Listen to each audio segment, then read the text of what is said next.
Alright, so here we go. Bottom left-hand corner, we have Morbis, the blue Protoss, down a match, or a game, but looking to come back. And Emporio just won a very nicely done CVP on Shakira's Plateau, I believe. Yep. And he's in the top right corner, looking to close it out this game right here in our Game 4, I guess, of our best of 5 in the finals of the PMS H2O Gold Platinum Tournament.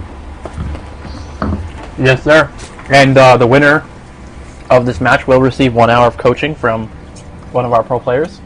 Zerg player most likely being Aurora PMS, and the Protoss player most likely being Kaifire.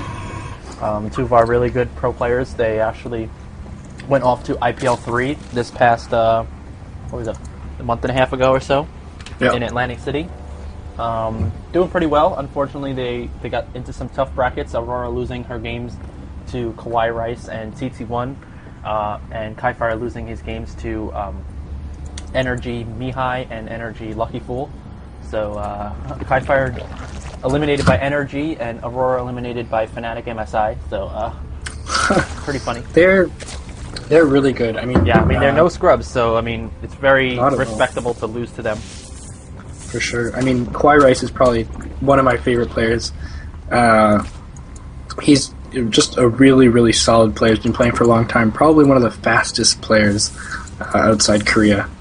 And cool guy. He's pretty young, too, which always gives him a little bit of more spotlight than most players, but just does really well, and it's always nice to see him do well. Unfortunately, not against one of our teammates. No. But, what can you do, right? But anyway, here we go. We do see the Zerg player opening up with a 14 full, 14 hatch. I'm sorry, 14 gas, 14 full. I was completely wrong. Pretty standard opening in this map, just because of the fact that your Protoss opponent most likely isn't going to fast expand on this map because it's so wide open. It's a little difficult to secure a fast expansion, especially on the hiccups. Especially on the MLG version of this map because of the supply depot. This is one of the cases where the supply depot actually hurts the Protoss rather than,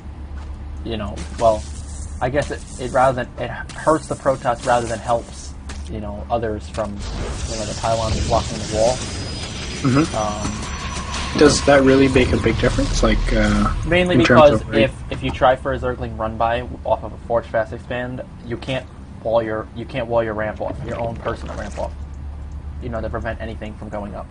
Yeah, okay. So that's one of the hardest things, especially with this map, is that it's such a wide open natural that yeah, for sure. If you want to get around the units, you can and run up into the base. So we do see a standard opening from both players. Morbis opening up with the gateway and the Cybernetics core up at the front, actually going for 2 Zealots before the Stalker. Strange.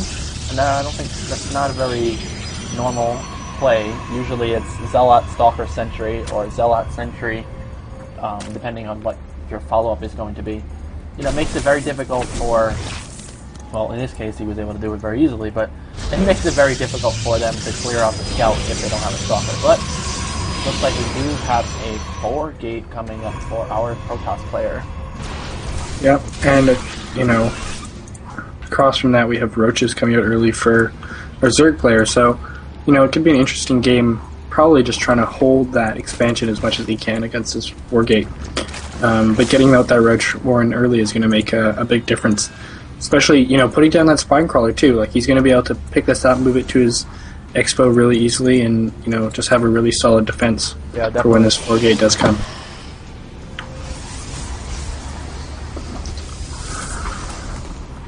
And little things like this, he's doing a great job scouting the map. He's gonna eventually see this pylon. Unfortunately, he doesn't have the towers, which is a little bit too bad. But he's doing exactly what every Zerg should be doing. Is just that's a really good spot for a forward pylon there. Spine Crawler down at the natural, the other Spine Crawler moving over as well. Oh man, this Spine Crawler could get caught though. If he gets caught burrowing, it's gonna get really, really bad for this Zerg player. But there are Roaches on the way, and unfortunately, I don't know if there's going to be enough for our Zerg players to be able to hold this off. there's a lot of zealots, and right now he only really has roaches. I mean, drones, really, actually. There's a gnat in my room, it's annoying. But yeah, these zealots are going to be able to do some really good damage. Some nice micro there. Oh, I missed. Yeah, just able to kite those zealots. Over to the Spinecrawler, and Spinecrawler doing good damage. They're going to be able to take it down, but, you know, able to take out a lot of those zealots, and more stalkers being hooked in. And at this point, things are looking very short-lived for our Zerg player.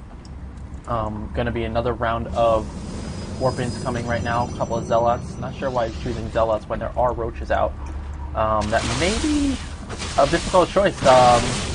You know, the fact that he chose zealots over stalkers right now is going to probably cost him this engagement, because now those roaches are able to take down these stalkers, or at least chase them away.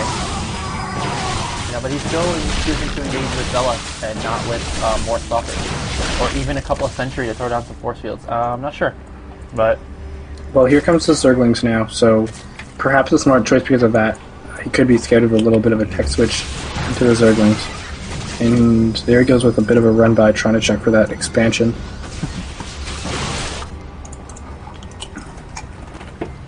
He is going to... he'll feel a lot of pressure at the front here. And that could be it. Yeah, I mean, a couple more roaches, a couple more Zerglings coming out, but also 4 more stalkers being warped in. He still has, you know, his main focus has to be to kill that pylon, because without killing that pylon, he's allowing this Protoss player to get right up in his face. It's like insanely fast. So he looks like he's just going to wait for these rest of these Zerglings to pop out and try and engage this army full force. But 2 more Zealots are being warped in, and it looks like this may be the end. Once this hatchery goes down, he's not going to be able to attack this army, and he's probably going to have to give up. Oh, and probably the worst engagement possible, catching these zealots, and Stalker stuck on the ramp, not able to get a resist around, and actually the Stalkers making it work for themselves, but yeah, so right now the Protest player is extremely ahead. They're even on Harvesters, but the army supply way in favor, well, actually it's not even that much in favor of the Protoss player, but you know, the army composition is definitely in favor of the Protoss. And the positioning, and the fact that he has this Zerg player stuck up against the wall. So, yeah, for sure. And the production, you know, the production of the two players is way in favor of the Protoss player, because the Zerg player can only produce as much as the larva allows him. You know, so that's maybe six roaches at a time, whereas he can warp in, you know, a lot more than that. So, and here is the pressure actually able to make its way into the main hatchery, and this will probably be the end. I mean, Emporio definitely putting up a good fight, but this looks like it might be too much for him now. Yeah, well done by Morbis. You know, just a really clean execution of that build. Really well placed pylon there, and just well done overall. Feeling that, you know, this is the map that I'm going to be able to pressure on. This is where I want to, you know, kind of take the game off him with 4-gate, and there we go.